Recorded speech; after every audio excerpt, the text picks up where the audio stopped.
Soft drinks refined carbohydrates എന്ന് പറയും. അപ്പോൾ അതിൻ്റെ അകത്തുള്ളത് ഫ്രക്ടോസ് ആണ്. നമ്മൾ ഈ ഷുഗർ ഭയങ്കര അളവിലാണ് ഈ സോഫ്റ്റ് ഡ്രിങ്ക്സിനകത്തുള്ളത്. പഠനങ്ങൾ നടത്തുമല്ലോ നമ്മൾ ഈ എലികളിലും മറ്റും പഠനങ്ങൾ നടത്തുമ്പോൾ അതിൻ്റെ അകത്ത് എലികളിൽ എങ്ങനെയാണ് ഫാറ്റ് ലിവർ ഉണ്ടാക്കുന്നത് വെച്ചാൽ അവർക്ക് കോളയും ഈ ബർഗറും ഒക്കെ കൊടുത്തിട്ടാണ് high fat diet refined carbohydrate diet കൊടുത്തിട്ടാണ് പെട്ടെന്ന് ഫാറ്റ് ലിവർ ഉണ്ടാക്കുന്നത്. അപ്പോൾ അത് തന്നെ നമുക്ക് കറക്റ്റ് എക്സാമ്പിളാണ്.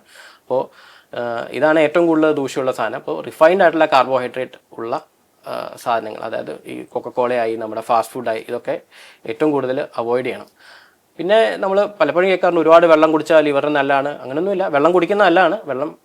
എപ്പോഴും വെള്ളം കുടിച്ചു കഴിഞ്ഞാൽ ശരീരത്തിലെ മെറ്റബോളിസത്തിന് നല്ലതാണ്. അതുകൊണ്ട് വെള്ളം കുടിക്കുന്നതുകൊണ്ട് തെറ്റില്ല. പക്ഷേ വെള്ളം ഒരു കൊക്കക്കോള കുടിച്ചു എന്ന് വെച്ചാൽ അത് കഴിഞ്ഞിട്ട് പിന്നെ കുറേ വെള്ളം കുടിച്ചു കഴിഞ്ഞാൽ നമ്മളങ്ങനെ ഡീറ്റോക്സ് ആയി പോകുന്നൊന്നുമില്ല. ഈ പറഞ്ഞ പോലെ ഡീറ്റോക്സ് എന്ന് പറയുന്ന വാക്ക് തന്നെ തെറ്റാണ്. നമ്മുടെ ശരീരത്തിനെ ഡീറ്റോക്സ് ചെയ്യുന്ന അവയവമാണ് ലിവർ. ലിവറാണ് എല്ലാ വിഷങ്ങളും നമ്മുടെ ശരീരത്തിൽ നിന്ന് എടുത്ത് കളയുന്ന അവയവം. അപ്പോൾ അതിനെ നമുക്ക് വേറെ സാധനങ്ങൾ ഉപയോഗിച്ച് ഡീറ്റോക്സ് ചെയ്യേണ്ട കാര്യമില്ല. ലിവർ തന്നെയാണ് നമ്മുടെ ശരീരത്തിൽ ഡീറ്റോക്സ് ചെയ്യുന്നത്.